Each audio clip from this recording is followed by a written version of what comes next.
Go. Hey,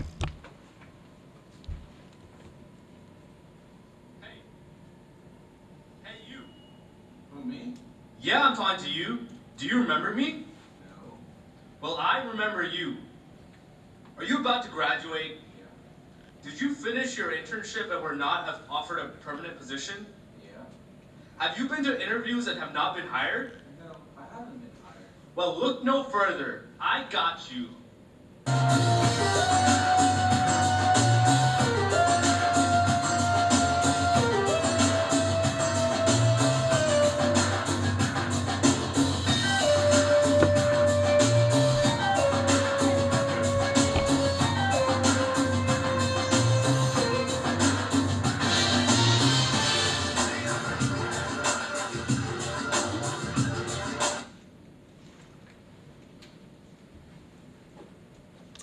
Good evening, professionals of tomorrow. We are Team Possible, here to present the interview. My name is Agent Alexa Castañeda, and I'd like to present the team of agents I have here tonight. I am Agent Carmela Gavraj. I am Agent Luis Cubas. I'm Agent Shiva Abula. I'm Agent Michael William. And I'm Agent Edward Cuevas. Our presentation this evening is to discuss our classified materials on how to successfully ace an interview by analyzing your audience.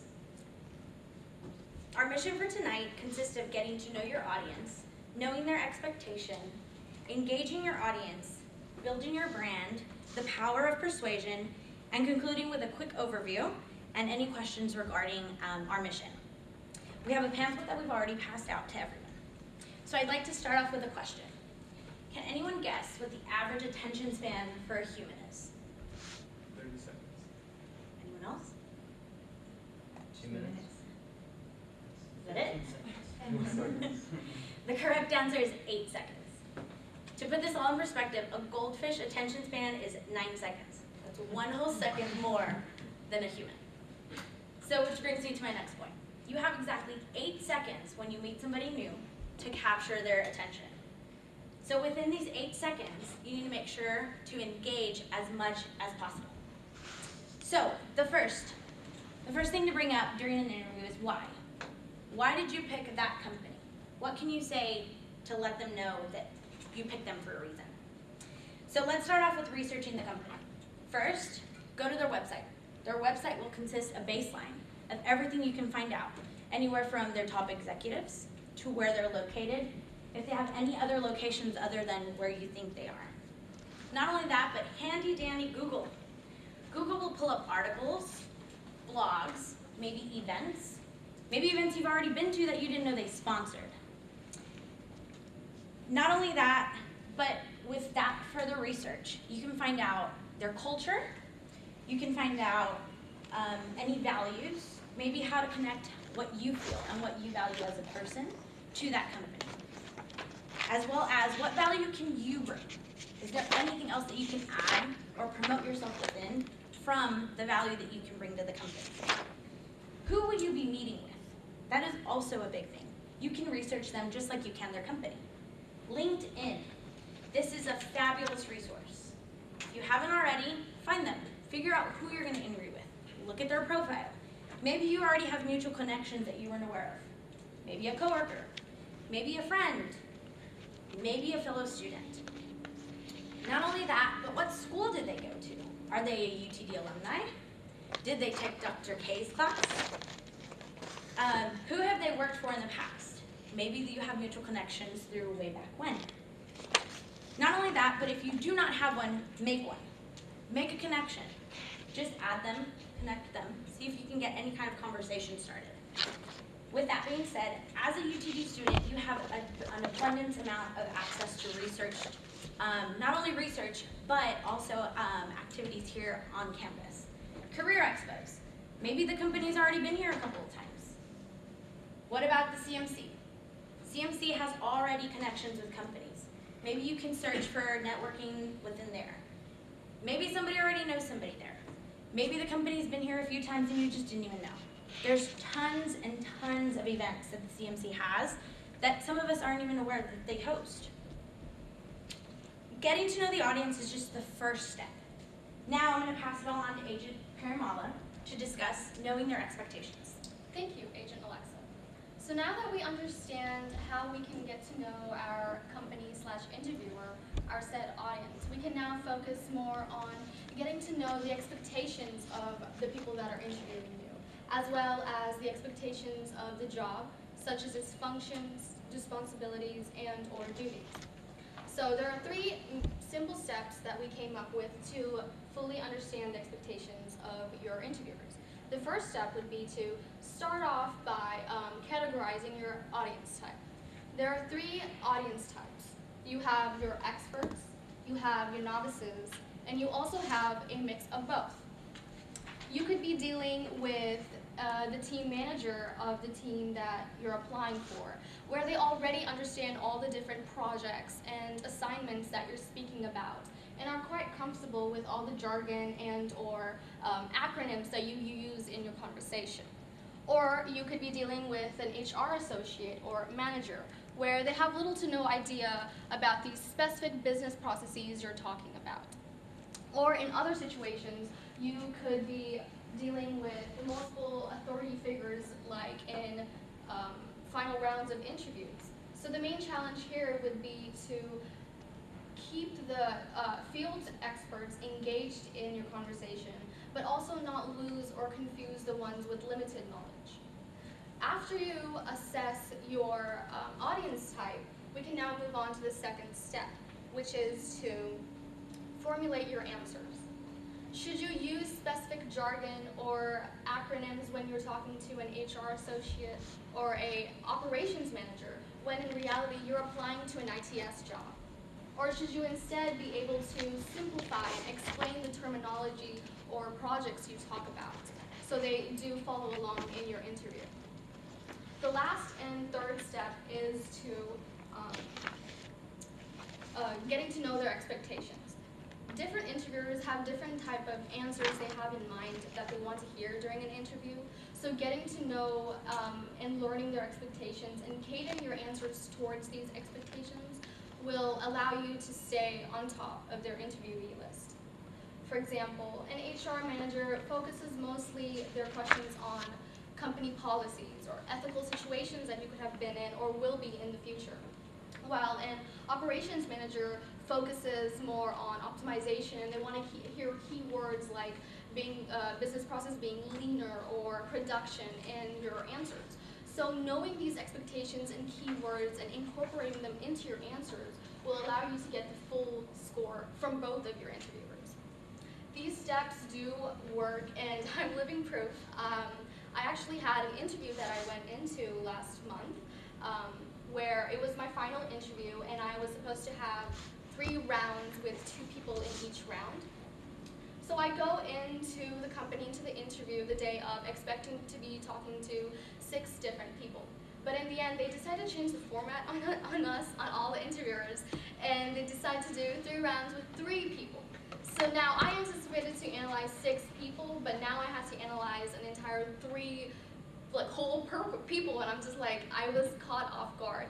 But using these 3 steps, I went in and I sat down. It wasn't a breeze, but yet I was able to analyze my audience and know what they wanted to hear in their interview.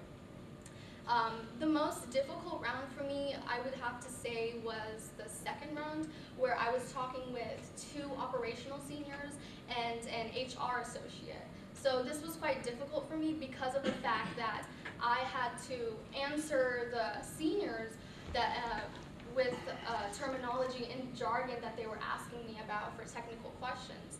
But I had to make sure that I don't lose the HR associate in all of this terminology and projects that I was speaking about. So I had to be able to simplify and explain my answers.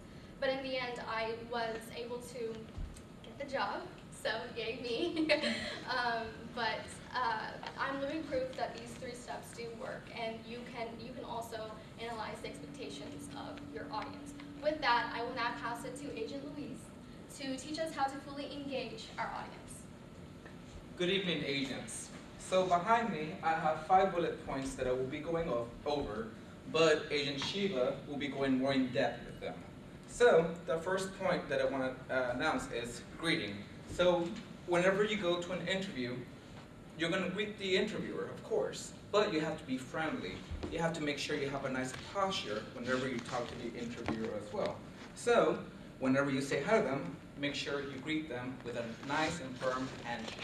You don't want to be sloppy whenever you give them a handshake. You want to make sure you give them eye contact as well.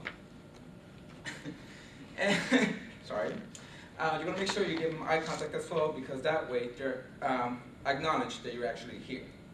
Second point is interest. So whenever you ask certain questions to the interviewer, you want to ask questions such as, how long have they been working here?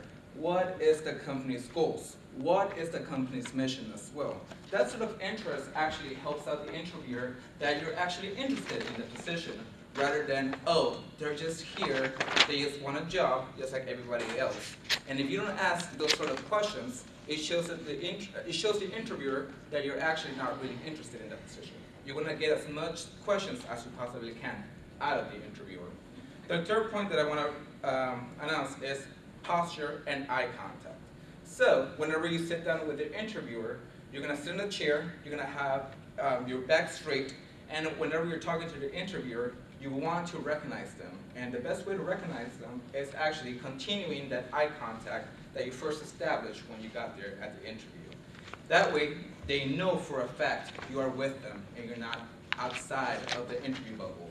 Because if you look to the sides while the interviewer is talking to you, while you're talking to the interviewer and they're talking back to you, again, he shows no interest. If you're looking up and down, or even looking at your nose, or you're looking at your hands, whenever you're talking to the interviewer, they know you're not going to be there. Fourth point is show that you actually get it. Remember, all of us here are actually, well, not all of us here, us agents of course, but most of us here are students. And as students, you're an active listener. So every time you actually talk to the interviewer, they're talking to you back, you want to make sure that you acknowledge that you're actually listening to them. The best way to do that is talking back to them, paraphrasing everything that you've heard from the interviewer, so that way they actually know that you're actually listening to them. So a good example would be whenever I had an internship position at, as an IT project manager at Presbyterian Hospital. So I had some visuals all around me, and I'm a visual learner myself. Not really much in an auditory, but mostly a visionary. So, with that being said, I saw all of the Gantt charts that they had. Gantt charts are charts that project managers use, so they actually know the schedules for certain projects. So, whenever the interviewer were actually talking to me about all of the projects that they had, I looked around and I said, hey, that's one of your projects, correct? And they were happy that I actually pointed out exactly to what they were talking about, because they were actually happy they had someone in front of them that's actually knowledgeable. So that's my example of being an active listener and showing them that I actually got it. Fifth point is actually thanking the interviewer at the end. So after you're done with the interview, you shake their hand, and depending on what kind of employer it is, they may or may not have a business card. And hopefully they do have a business card, because that way you can actually keep some sort of communication with them. That being said, you should wait at least 1 day or maybe 2 days after your interview to actually reach back to them. So that way they can say, oh, hey, it's this person again. Make sure you keep them in your mind. And that way they actually make sure that you are in their mind as well. Because remember, you guys are good candidates, but you also want to make sure you stay in the right spot with them. So now Agent Shiva is going to be talking about the do's and don'ts. Thank you, Agent Lewis. All right, agents, let's talk about do's and don'ts of an interview. When you walk into an interview, your employer already knows your qualifications and your credentials. That's on your resume. So all that's left is for you to project your expertise. But what really gets put on the spotlight is your dressing sense, body language, and attitude. So let's talk some do's. As Agent Louis said, it's important for you to maintain posture. You want to sit up straight to show that you're confident. But not only that, part of engaging your audience is to show that you're engaged as well. So sit up straight and then maintain eye contact. You want to maintain eye contact to be confident, but also to show that you're attentively listening to the interviewer and physically there. All right, another thing, find something comfortable to wear. Test the outfit out the night before. You don't want to wear something that fit you 2 years ago and just start fidgeting around in an interview, because your interviewer is going to see that. You're going to look uncomfortable. So test out your outfit a week before, a day before, just test it out. Stand in it, walk in it, sit down, move around, test it out, all right? Get your clothes ironed and dry cleaned. Fix your hair. Wear cologne, but keep it to a minimum. You don't want to overwhelm your interviewer with your whatever you're wearing, all right? So keep it to a minimum, especially if the meeting room's small. Like that smell can be distracting and even irritating to your employers. So keep it to a minimum. Last but not least, do your research and ask questions. Do your research, because if you do your research, you'll be better prepared and you'll be more confident. Ask questions at the end of the interview. Even if you don't have any questions, ask questions. You want to show your employer that you're eager to learn about them. You're eager to learn about the company. If anything, doing that research beforehand will help you refine those questions and really tailor them to the company. So that will show your employer that you've done your research. So it'll only benefit you. Let's talk about some don'ts. Guys, don't be a resume robot. Your employer has already seen your resume. They don't want you to read everything you did, all those achievements you did the past 4 years. Don't read it out. Expand on it. Give them insight. Show them how what you've done can benefit their company. Give some stories. Your interview should flow like a conversation. Once again, you're not a robot. It should not be mechanical. All right? Another thing, don't lie to your employers, guys. Your interviewer has interviewed hundreds of other applicants before you. They know what to look out for. When you lie, you're going to be making mistakes in your eye contact and gestures, and they're going to catch that. So just don't lie. Be honest. Another thing, be humble. Confidence is important, but not overconfident, all right? If you're overconfident, it's going to translate to a bad attitude. You want to be confident. Then be humble. Be humble in your answers. Tell them what you achieved, but also what you've learned from it. A couple other points. So like Louis said, don't slouch. Don't come in with messy hair. Make sure you iron your clothes. Don't wear something casual, and I wouldn't even recommend wearing business casual. Even if the average workday at the company is business casual every day, come in professional. Wear that suit. Show your employer that you're going above and beyond for the job. All right, so all right, guys, agents, now that we went over the do's and don'ts, we're going to do a top secret, time-sensitive mission, should you accept it, which you will. All right, so we passed out handouts that have a do column and a don't column. When I say go, I'll start the timer for 5 minutes, finish, let's see how much you retain from what we went over, fill that assignment out, and after you're done, raise your hand. One of our agents will come and check your answers, and with the time remaining, see if you can add to that list, something we haven't gone over. All right? Go!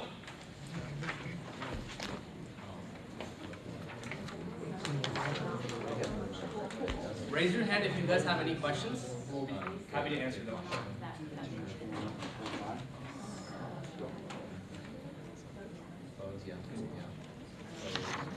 Do you study eye contact? Yeah.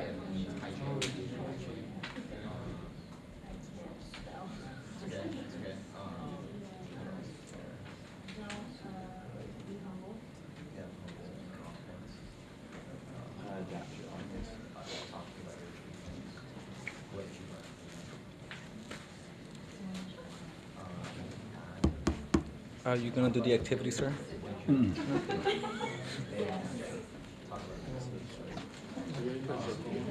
everyone talks about the pilot,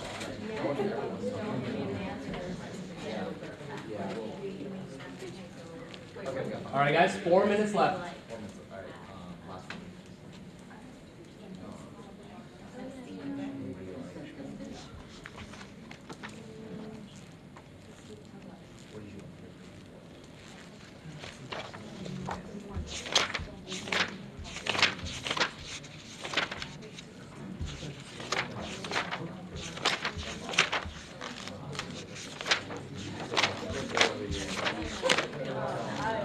Don't be overconfident.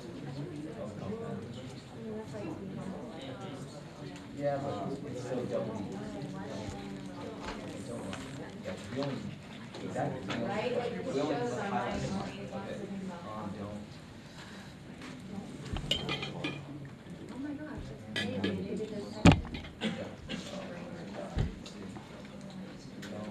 Don't come in unprepared.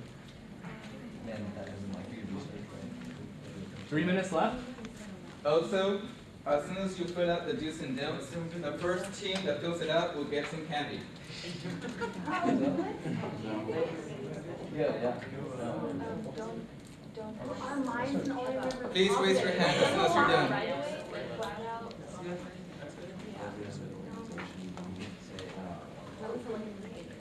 Yeah. Doing good there?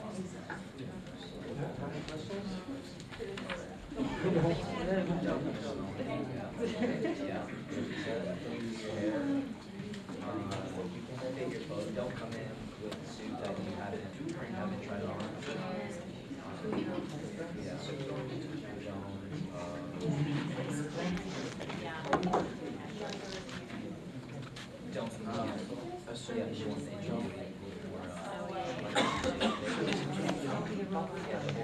All right, 2 minutes left.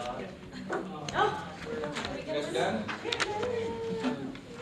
all right, we have one team done. Don't break eye. What group are you guys?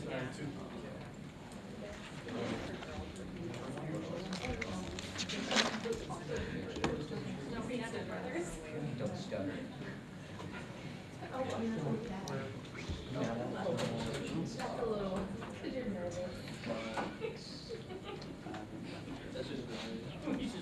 Don't be too relaxed.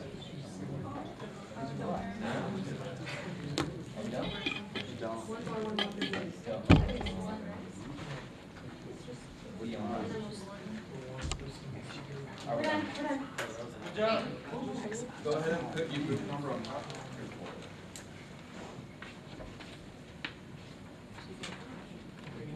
All right, 1 minute left.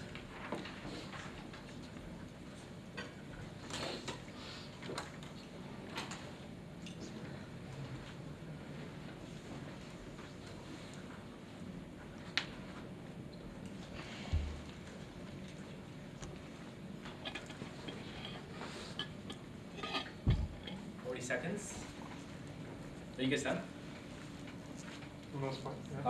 No worries.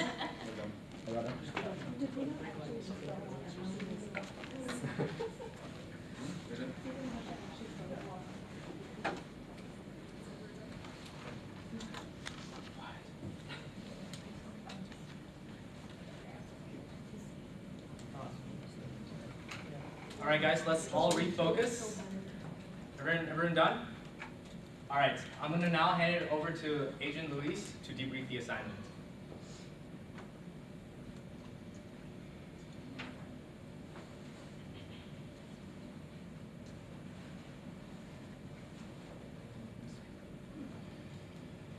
Okay, so group 2, can you please give us some of the answers that you guys have? So, Just 2 of do's and 2 don'ts. make eye contact, be humble, don't spray too much scent, and don't chew gum. Do have good posture. Do have confidence. Don't wear a 2-year-old suit. And don't be a resume robot. Okay. Groups in the back. We put do's, make sure you adapt to the audience, you know, like whoever you're presenting to, the actual person. And send a thank you note. Send a thank you note and grab a business card after the interview. Don't use curse words or slang in, you know, an inappropriate situation. And don't come underdressed even if they have a business casual or casual dress code. We put be early and bring a mint. And then don't ask about pay or use slang. So outside of the presentation so far, can anybody give me 2 more do's and don'ts that weren't presented here, besides the breath mint? Did y'all say Well, one of the do's was do talk about failures and what you've learned from it. learning experience are important. And then, talk about achievements. Okay. And what should you talk about are your achievements? And what should you talk about? Why? Why? It just shows you like where you want to, where you've been and like maybe where you want to go. Okay. It's an outline. And don'ts? And don't stutter. And don't arrive late. Okay. And why is arriving late very important not to do? Well, if you're going to be working there, I mean, that's just one. Being on time is a good trait to have. Okay. Anybody else from out here that would like to give me Get a tips kid. for do's and don'ts? Wow, okay. Oh my gosh. That's what she's an agent and not a spokesperson. And from back there, 2 more do's and don'ts outside from the presentation. One of the do's, I think, is important to ask, like, it's always important to ask, like, whenever you're asking, not like the HR person, but the actual hiring manager, you want to ask about, like, basically longevity. You want to ask about, like, you know, future roles in the company, because it shows that you have an interest in, and, you know, not just, like, going there for the job and then finding a new one. You know, it shows that you actually want to, you know, stay with the company and grow with the company. And then there's one that I kind of did disagree with, is that you always want to, I think it's important to ask compensation, because I know you're not supposed to ask about like pay, but I think it's important to ask about compensation, because you want to show that you're competitive, and I mean, that's just my personal opinion, but I think it's important because you want to show your worth and show that you can, like, you know, you want to see how theirs would compare with, you know, other, you know, opportunities that you're looking at. And so I think it's always important to, you know, like, know that in the beginning as well. But 2 don'ts. Don't ever, I mean, I think one of the things that I saw that was funny, I know you said don't lie, it's kind of a continuation of that, because one of the people who when I worked at Liberty, well, I still worked at Liberty Mutual, but before I worked at AT&T, and whenever I was applying to get the job, this guy like lied about like having a degree and about going to UTD, and we were both sitting out there, and I was like, yeah, you know, we were sitting out there waiting to be interviewed, and he was like, oh yeah, he's like, oh yeah, I go to UTD too. I was like, oh really? I was like, oh, you know, like, what year are you? And I was like, asking me all these professors and all these people, and he's like, oh no. And they ended up like, I guess like, you know, when they do a hire right, like when the HR does a hire right, which like they check, you know, your background, all that stuff, they can figure out if you have a degree, what your actual GPA is, you know, what actual credits and classes you took, you know, what your actual, you know, pay was somewhere, you know, they can see everything, you know. There's nothing you can hide, so I just think I just want to reiterate that, because I think there's a lot of people who don't notice like the minor details that you could like lie about, you know, like even like changing your GPA, and they can see, you know, stuff like that. So I think it's, you know, being honest, you know, don't lie. And those are good points. Yeah, thank you for that. We really do appreciate it. Do you want a chocolate? Tell me whatever. And the compensation was actually a very good point. Sorry, I'll try better. Because after all, we are all marketable. And honestly, we're in the market to actually find the best workplace that we can actually work at. So that's a very good point that you brought out. So thank you for that. So now we're going to be talking about brand. So I will be passing it on to Agent Michael. Thank you, Agent Lewis. Hey everybody, I am the agent of building your personal brand. Why building the personal brand is very important? Because you're not gonna only use it in your interview, but also you're gonna use it throughout your entire career. So I'm gonna show you guys, I'm gonna share with you some steps that are gonna help you building your personal brand. First of all, if you don't define your personal brand by yourself, someone else will do that for you. What I mean by saying that, you need to be clear on how you represent yourself, and you need to build your own brand and build your reputation. Because if you don't do that, you will let the haters do that for you the way they want. So we don't want that to happen. The second step, ask one question at any event or meeting you attend. What I mean by that, don't ask stupid question, meaningless question. Just if you have a unique and valuable point, you should go ahead and speak up. That way you stand out and you gain more confidence. The third step, network internally beyond your immediate team. Always try to seek new professional relationship, even though you have a great co-workers and great job that pay you very well. Going outside your circle and expanding your professional relationship, and getting to know more employers, that will keep your option open and you're not tied for that specific employer, just in case something happens along the way, so you have options. You're not stuck like me.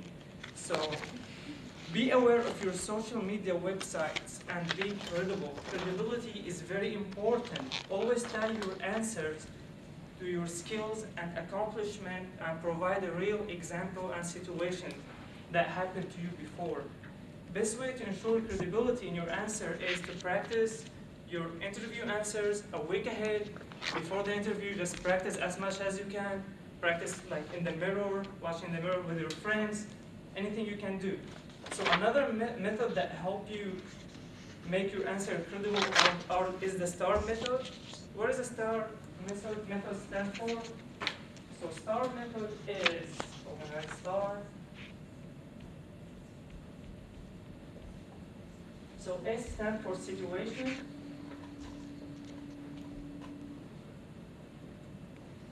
T for task. A for actions.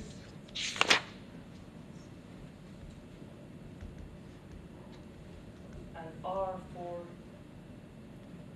results.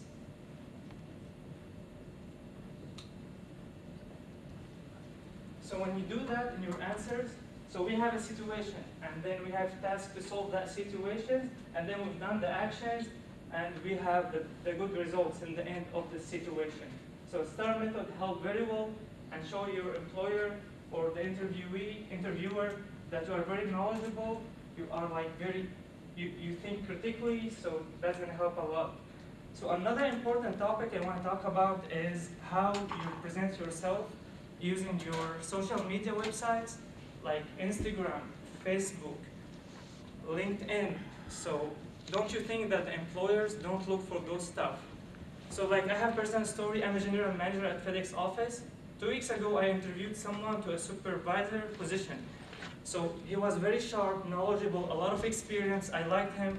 I was like, this is my guy, and I told him you'll be a manager soon after I try how you work and stuff. So a day before I hired him, I was on Facebook searching. So I said, oh, let me search his name on Facebook at night. So I put his name and I found him. And unfortunately, his Facebook is public for everybody. Don't put it public, guys. I don't know why I do that.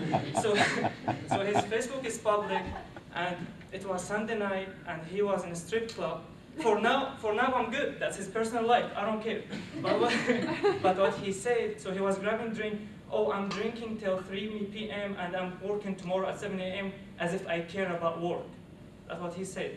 So next day, he was like, one step before he get hired, I skipped him. I dumped him, done. Next, so just be aware of your LinkedIn. LinkedIn is gonna, everybody look into LinkedIn. Facebook, because I'm young maybe, I look Facebook, Instagram, LinkedIn, everything possible. So I didn't hire him for that reason. Now guys, I'm gonna share with you a video for one of our secret agents you might know, Rachel Green. And please wait, pay attention how she was able to turn a bad situation to a good situation by using very strong adjectives. 2:15. Oh, hey. First, I would like to say thank you for agreeing to see me again. That's quite all right, but I feel obligated to tell you that this meeting is being videotaped. Okay. Well, first I would like to start by apologizing for kissing you and for yelling at you. Fair enough. Now, you're probably going to hire one of the people who did not yell at you and storm out, and I think that's a big mistake, and here's why. I made a huge fool of myself, and I came back. That shows courage. When I thought you wanted sex in exchange for this job, I said no. That shows integrity. And I was not afraid to stand up for myself, and that shows courage.